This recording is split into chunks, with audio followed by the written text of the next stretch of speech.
వృషభ రాశి ఫలితాలు. ఈ వృషభ రాశిలో రాహువు, రవి, శుక్రుడు ఈ 3 గ్రహాలే బాగున్నాయి. మిగతా గ్రహాలు బాగాలేవు. అందువల్ల రాహు ఏకాదశిలో ఉన్నాడు. మేషానికేమో ఏకాదశంలో శని ఉన్నాడు. మరి వృషభానికి వచ్చేప్పటికి రాహు ఏకాదశంలో ఉన్నాడు. ఈ రాహు ఎట్లాంటి వాడంటే, మీకు ఇంతకుముందు ఎవరికైనా ఇచ్చి ఈ డబ్బులు మీ చేతికి రాకపోవటం కానీ, ఇక మీరు ఆశలు వదులుకొని కానీ, మీ ఆస్తులు ఎవరైనా స్వాధీనం చేసుకొని మీకు సంబంధం లేకుండా వాళ్ళు స్వాధీనం చేసుకొని ఉన్నా, మీ ఇల్లు పగలగొట్టేసి మొత్తం స్వాధీనం చేసుకున్నా, కాదు రోడ్లేసి స్వాధీనం చేసుకున్నా, దానికి తగిన ఎంత అయితే పోయిందో అంతకి 2 రెట్లు మాత్రం ఖచ్చితంగా వస్తుంది. రాహు ఏకాదశంలో ఉంటే అంత బలం. ఒక్కోడు అంటారు ఊరికనే కూర్చుంటే కూడా వాడి దగ్గరికి డబ్బులు వస్తాయి. అరే వాడు రాహు అట్లా ఉన్నాడా అంటారు. రాహు అంత బలంగా ఉన్నాడు. రవి కూడా చాలా బలంగా ఉన్నాడు. రవి వల్ల మంచి ఆరోగ్యం కలుగుతుంది. తర్వాత బుధుడు బాగాలేడు, కేతు బాగాలేడు. బాగుండనట్టు గ్రహాలు శని, కుజుడు, గురువు, బుధుడు, కేతువు 5 గ్రహాలు బాగాలేవు. బాగున్న గ్రహాలు రాహువు, రవి, శుక్రుడు 3 గ్రహాలు బాగున్నాయి. అయితే 100కి 60 వంతులు బాగాలేదు, 40 వంతులు బాగుంది.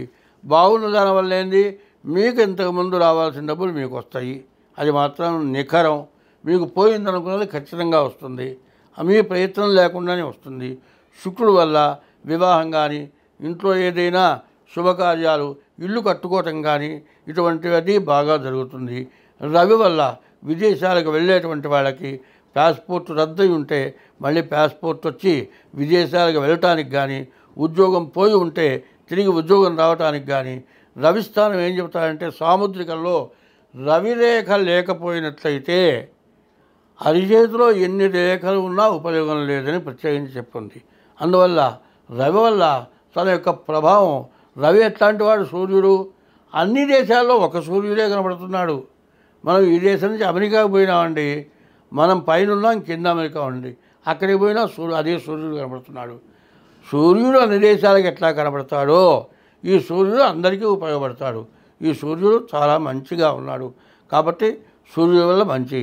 శుక్రుడి వల్ల వివాహ శుభకార్యాలు, ఇల్లు కట్టుకోవటం, లేకపోతే బంగారం కొనుక్కోవటం ఇట్లాంటి వల్ల అవి బాగా జరుగుతాయి. అయితే శని వల్ల దండగలు, చేతిలో డబ్బులు పోగొట్టుకోవచ్చు. మరి కుజుడు వల్ల ఎంతసేపు కూడా అనవసరమైన వ్యాధుల వల్ల ఇబ్బందులు పడవచ్చు. మరి గురువు వల్ల కూడా సమస్యలు రావచ్చు. అట్లాగే మరి బుధుడు వల్ల వ్యాపారం, కేతు వల్ల అనవసరమైన గొడవలు, తగాదాలు రావడానికి అవకాశం ఉంది. కాబట్టి ఈ రాశి వాళ్ళు ఏం చేయాలి, శనికి, కుజుడికి, గురువుకి, మరి బుధుడికి, కేతువుకి ఈ 5 గ్రహాలకు కూడా జపం చేయించుకొని, శనికి నల్ల నువ్వులు, కుజుడికి కందులు, గురువుకి శనగలు, బుధుడికి పెసలు, మరి ఈ కేతువుకి ఉలవలు ఇవి దానం ఇవ్వండి. ఈ గ్రహాలు జపం చేయించుకోండి. అన్నిటినీ మించి ఈ శ్రావణ మాసం విశేషం ఏంటంటే, ఎవరైతే ప్రతిరోజు కూడా వాకిట్లో గడపకి పసుపు రాయటం, ప్రతిరోజు కూడా వాకిట్లో పచ్చటి ఆకు తోరణం కట్టడం, మామిడాకు కడితే మంచిది. మామిడిగా దొరకలేదనుకోండి, కనీసం తమలపాకులైనా తోరణం కట్టండి. ప్రతిరోజు గడపకి పసుపు రాసి బుట్లు పెట్టండి. తెల్లవారుజామున లేవాలి. ముత్తైదన్నటువంటి వ్యక్తి లక్ష్మీ పూజ ఈ నెల రోజులు ఎవరైతే చేస్తారో వాళ్ళతో దరిద్రం ఉండదు, పోయిన డబ్బులు తిరిగి వస్తాయి. కాబట్టి ప్రతివాడు తెల్లవారుజామున లేచి స్నానం చేసి, సూర్యుడికి నమస్కారం చేసి, గడపకి పసురాజు బుట్లు పెట్టి, వాకిట్లో తోరణం కట్టి, లక్ష్మీ అమ్మవారి దగ్గర దీపారాధన చేసి, పుష్పాలతో పూజ, చేతనైతే కొబ్బరికాయ ఇట్లా కొట్టి ఈ నెల రోజులు ఎవరైతే పూజ చేస్తారో ఈ లక్ష్మీ పూజ చేసే వాళ్ళకి ఇప్పుడు ఎదురంటూ ఉండదు. కాబట్టి ముందు ఈ లక్ష్మీ పూజ, ఈశ్వరుడికి కూడా అభిషేకం. తెలంగాణలో అందరూ కూడా ఈశ్వరాభిషేకం చేస్తారు, ఈశ్వరుడిని పూజిస్తారు. ఈశ్వరుడికి పూజ, లక్ష్మీ అమ్మవారి పూజ ఇవి చేస్తే మీకు ఎదురంటూ ఉండదు, బాగుంటుంది. స్వస్తి.